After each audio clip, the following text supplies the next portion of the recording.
Magandang araw po. Minsan kapag gusto nating mangarap, meron tayong mga pangarap na may mararating tayo. Maging dito sa pagbubukid ay meron din tayong pupwedeng marating dito. Lalo na kung sipagan lang natin, pagsikapan lang natin na magawa natin yung mga pangarap natin, yung mga plano natin, ay di malayo na marating din natin yung mga pangarap natin. Dito sa mga alaga namin, naka-pre-range lang sila. Actually dito ay nag-umpisa lamang kami sa kaunting mga manok. Kaunti lang ang mga manok namin noon na kahit nga isang pares lamang.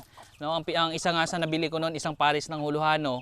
No, yun yung pinaparami namin. Nasa ngayon yung mga inahin naming manok, may mga lahi na rin ng mga huluhano, mga native na lahing huluhano din.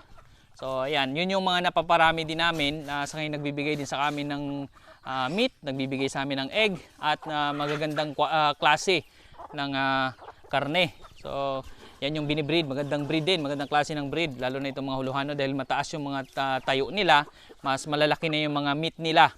No, kaya laking tulong din kapag meron tayo kahit papaano yung inalagaan sa likod bahay natin. No, kahit na pangarap natin na magkaroon ng game farm, abay dito problema yan. Meron din kaming mini game farm dito. No, maging mga 2 pirasong manok ay parang mistulang game farm na ang tawag namin sa kanila. No, dahil nga kapag may pangarap tayo, abay simulan na natin doon sa sarili nating mindset, doon sa mga pananaw natin. Kailangan positive ating isip. Huwag natin masyadong ibaba yung ating mga sarili. Kailangan iangat natin na kayang-kaya natin yung mga alaga namin. Kailangan lang talaga dito sa farming, palakasan ng loob at meron tayong passion din doon sa mga gagawin natin para mapalagaw natin yung mga alaga natin. Dito sa amin, mga free-range lang yung mga manok namin dito. So ayan, at bihira lang kami nagbibigay ng pagkain, umaga hapon, kahit kaunting pagkain lang, ay ayos na. Dahil ngay marami naman silang nakakain sa paligid. May mga damo, mga insekto, mga leftovers na mga pagkain, maging mga prutas na overripe, mga balat ng gulay. Ayan, ay tinatyaga nilang kainin yan sa paligid. Kaya madalas paghapon na, ibusog na rin sila. Kailangan lamang silang bigyan ng pagkain umaga at hapon para uuwian ka pa rin nila. Kasi kapag hindi mo sila binibigyan, abay kapag napadpad sila sa isang lugar na marami silang pwedeng makain, ay doon na rin sila tumitira. No? Maganda lamang din dito sa pag-alaga ng hayop ay kapag may nasalubong tayo ng mga pagsubok, huwag nating sukuan agad. Maging kami man, naging karanasan din namin noon na nagkakasakit yung mga alaga. Kaya't sa amin, hinahanapan namin ng solusyon. Anong mga solusyon na po pwedeng gawin? Yun ang agad-agad na iniisip namin para tuloy-tuloy pa rin kami makapag-alaga ng hayop, lalo na't nandito kami sa bukid. So kailangan natin i-maximize yung bukid. No? Kailangan natin maghanap ng paraan agad kapag may nasasalubong tayong mga pagsubok. No, katulad noon, mahina ang immune system nila, naging sakitin ang mga alaga. Kaya't nag-research tayo ano bang po pwedeng ibigay. So doon ko na nalalaman itong vitamins ang ginagamit natin ngayon. Ito yun, no? Yan, King's Vita Plus na vitamins.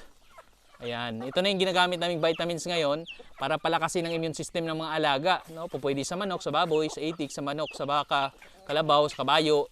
Yan yung ginagamit natin. Maging sa mga pabo.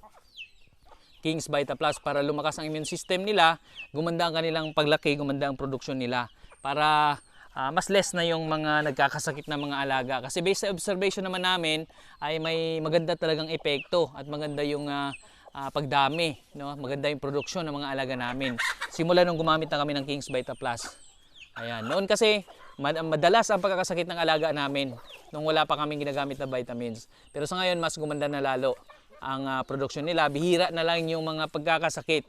Minsan na nga napapansin namin nagkaroon lang kami ng mortality dahil nahulugan ng kahoy, nahulugan ng niyog, mga ganun na lang o mga may sugat. Pero doon sa pagkakasakit ay less na based sa observation namin ito. Kahit kung ako sa iyo, pwede mo rin subukan itong King's Vita Plus para ikaw na rin mismo ang makapagsabi kung ano ang naging resulta sa iyong mga alagang hayop. Kapag naman medyo matindi o may talagang kakaibang pagbabago ng klima at merong natamaan na alaga natin, meron din naman tayong gamot dyan. Panamox Forte, magandang gamot. Yung mga sipon, halak, laway-laway, bulutong, coryza, fall cholera.